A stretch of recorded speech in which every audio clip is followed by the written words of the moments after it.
연단에 약간의 유익이 있으나 경고는 범사에 유익하니 금생과 내생에 약속이 있느니라. 디모데전서 4장 8절 말씀. 아멘. 자, 어려운데요? 좀 어렵지. 그런데 여기서 오늘 설교 시간에 구체적으로 등장하지 않을 거라서 미리 목사님이 얘기해 준다면, 디모데전서는 영지주의자들과의 이 어떤 대결 속에서, 그러니까 기독교인들인데 이 그리스의 영지주의자들에게 물들어버린 잘못된 교리 사상을 가지고 있던 기독교인들한테 어떻게 하면 그거 잘못됐어 라고 얘기해 주는 게, 바울이 그런 의도로 쓴 게 디모데전서예요. 그래서 여러분, 영지주의, 그 당시 에베소 교회를 괴롭혔던 영지주의의 특징은 뭐냐면 금욕주의였었어. 금욕주의. 왜냐면 이 영지주의자들은 어떻게 생각했어요? 사람의 영혼은 무조건 선해. 근데 육체는 무조건 악해. 그러니까 어떻게 하는 거야? 이 육체를 계속 괴롭히는 거야. 그래서 뭐를 했어요? 이따가 설교에 나오겠지만 결혼하지 마라. 성욕은 악한 거야. 음식도 먹고 싶은 대로 다 먹지 마. 어떤 거 먹지 마. 왜? 식욕도 악한 거야. 하등한 거야. 오직 영혼이 맑아야 돼. 영혼이 깨끗해야 돼. 이걸 금욕주의라고 하거든요. 이거를 의미하는 게 육체의 연단이라는 표현이에요. 그러니까 금욕적인 삶이 약간은 유익이 있을 수 있겠지. 얘들아, 탄수화물 안 먹고 빵, 밀가루 이런 거 안 먹으면 몸이 건강해지겠지. 피부가 좋아지겠지. 그죠? 하지만 그건 약간, 잠시라는 거예요. 거기서 오는 유익은 작다라는 거야. 하지만 경건한 생활, 여기서 경건한 생활이란 뭐냐면 하나님의 말씀을 바르게 공부하고 그것을 삶으로 실천하는 것을 의미하는데, 그 경건은 모든 것에 유익하게. 왜요? 경건은 금생, 지금 이 땅에서의 삶과 내생, 죽어서의 삶에 약속이 있거든. 하나님 말씀대로 살면 너가 이 땅에서 하나님 나라를 맛볼 거야. 그리고 죽어서도 하나님 나라를 누리게 될 거야 라고 하는 약속이 있거든. 하나님의 말씀을 바르게 알고 실천하는 삶은, 그 경건한 삶은. 그래서 범사에 유익하다라는 표현이에요. 이 구절 중심으로 오늘 오직 말씀과 기도로라는 제목으로 말씀을 짧게 나누도록 할게요. 얼마 전 취업한 진혁이가 있다고 해보자. 이제 가상의 이야기야, 가상의 이야기. 얼마 전 취업한 진혁이는요, 독립하기 위해 새로운 집을 찾고 있었어요. 그리고 운이 좋게 전세 보증금은 싸면서 집 상태는 깨끗한, 시쳇말로 가성비가 아주 좋은 집을 찾게 되었죠. 그래서 진혁이는요, 그날로 계약금을 입금하고서는 며칠 후 보증금 잔금 처리와 함께 속전속결로 이사를 마무리했는데요. 그렇게 몇 달이 지나고 어느 날 갑자기 어떤 사람이 집에 찾아오더니만 집이 팔렸다고 말하는 게 아니겠어요?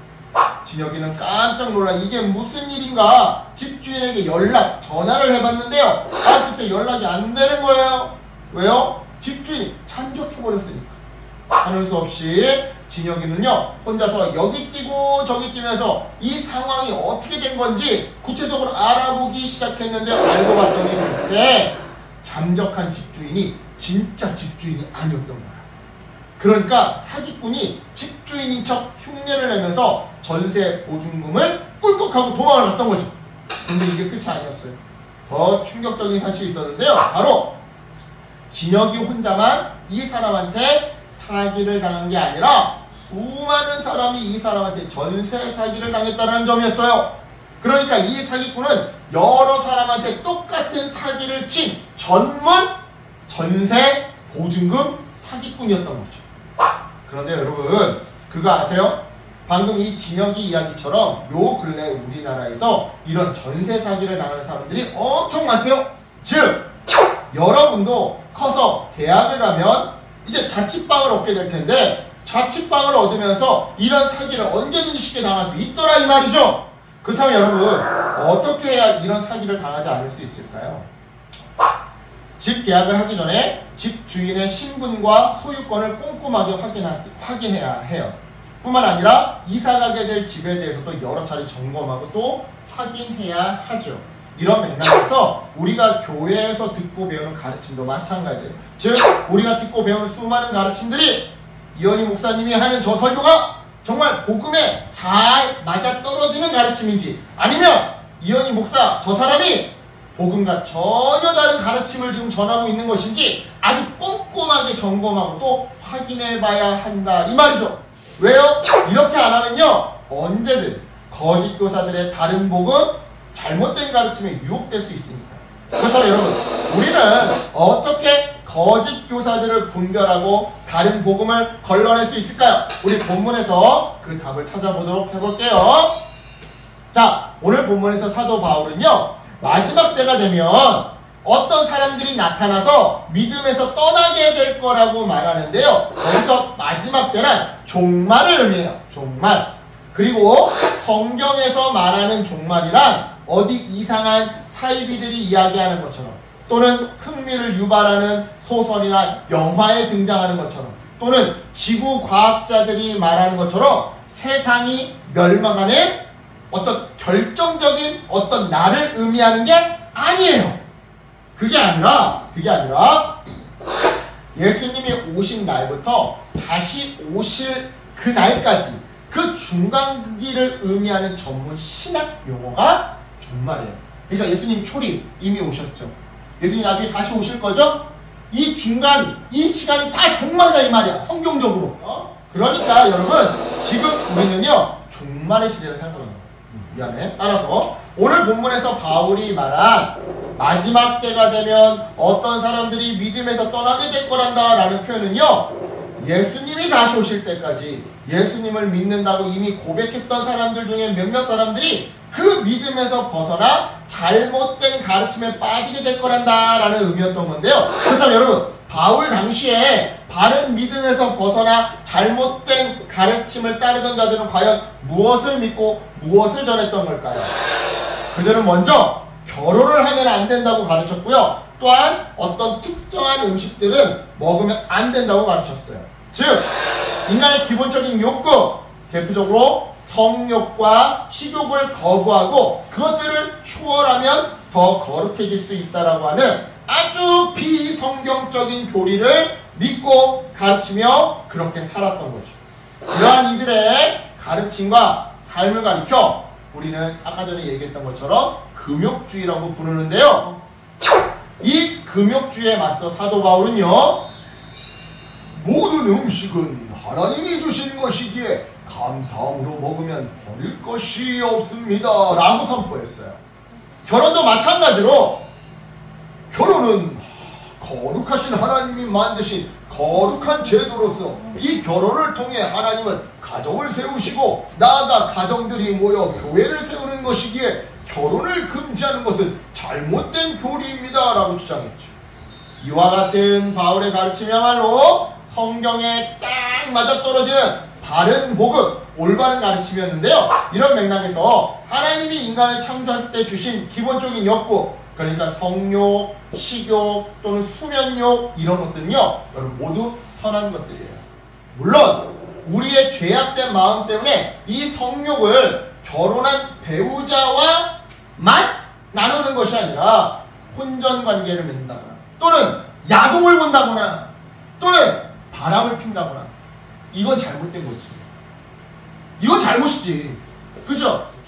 마찬가지로 우리의 식욕은 건강과 즐거움을 넘어서 폭식과 야식과 거식과 과도하게 비싼 외식으로 표출한다면 이 또한 분명한 잘못인 건데요. 여러분, 불을 생각해 보세요. 불. 이 불은요 잘만 사용하면 인류를 따뜻하게 해주고 음식을 익혀주기도 하고 소독을 해주기도 하고 또 뭐예요? 강철을 연단해주기도 해요. 하지만 이 불을 잘못 사용하면 사람을 죽이고 모든 물건을 재로 만들어 버리기까지 하죠. 여러분, 성욕과 식욕이 이와 마찬가지라는 거예요. 즉, 잘 사용하면 우리의 삶을 건강하게 그리고 즐겁게 해주는 좋은 쾌락이지만 잘못 사용하면 우리의 삶을 파괴하는 나쁜 쾌락, 바로 죄악이 되더라 이 말이죠. 그렇다면 여기 질문, 이처럼 잘 사용해서 건강하고 즐겁게 살라고 하나님 주신 이 성욕과 식욕을 왜 거짓 교사들은 금지했던 걸까요? 그들은요 오직 십자가 복음이 아닌 인간의 노력과 열심이 인간을 거룩하게 만들어줄 수 있다라고 하는 잘못된 믿음을 가지고 있었기 때문이에요. 즉 인간의 능력, 막 학대하면서 막 자신을 연단하고 수련하는 이런 인간의 능력은 너무 과대평가하고 십자가의 능력은 너무 작게 과소평가했기에 이처럼 다른 복음을 믿고 잘못된 가르침을 전파했더라 이 말이죠. 바로 이 대목에서 우리는요, 우리가 죄인이라는 것을, 그러니까 우리 마음 안에는 하나님의 말씀이 아닌 내 뜻대로, 내 멋대로, 내 고집대로, 내 방식대로 살고 싶어하는 죄성이 있다는 것을 기억해야 해요. 물론 예수님을 닮기 위해 열심히 노력해야 하죠. 하지만 그럼에도 늘 또다시 죄를 짓는 존재가 바로 나라는 것을 인정해야 한다 이 말이에요. 그리고는 나아가서 십자가 복음만이 나를 거룩하게 해줄 수 있으니 더욱더 십자가 복음을 붙들어야 하는 건데요. 십자가 복음을 붙든다는 것은요, 쉽게 말해 말씀과 기도 생활을 의미해요. 왜냐?